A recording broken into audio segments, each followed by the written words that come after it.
చక్కెర ఉంటుండాలి. சர்க்கரை இருக்கிறது. ఈ చక్కెర యొక్క గుణం ఏమిటి? తీపి. இந்த சர்க்கரையின் குணம் என்ன? இனிப்பு. తన యొక్క గుణాన్ని తాను కోల్పోయిందంటే అది చక్కెర కానేది, ఏదో ఒక పిండి.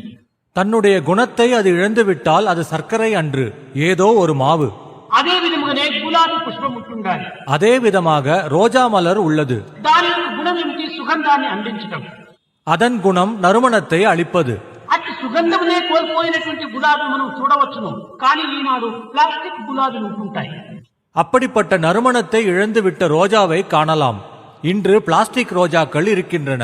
కానీ అతి సత్యమైనటువంటి గులాబీ కానేది. ஆனால் அவை உண்மையான ரோஜாக்கள் இல்லை. గులాబీ యొక్క గుణములు అందులో లేవు కనుక అది గులాబీ కాదని మనం నిర్ణయిస్తున్నాం. ரோஜாக்களுக்கு இருக்க வேண்டிய குணம் அவற்றில் இல்லாததால் அது ரோஜா இல்லை என்று நாம் முடிவு செய்கிறோம். అదే విధముగా మానవునికి ఉండవలసినటువంటి గుణములు ఏమిటి?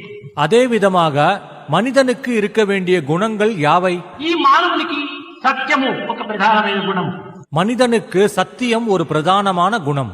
పలికే పలుకులు ఎలాంటి పరిస్థితి కూడా సత్యాన్నే పలకాలి.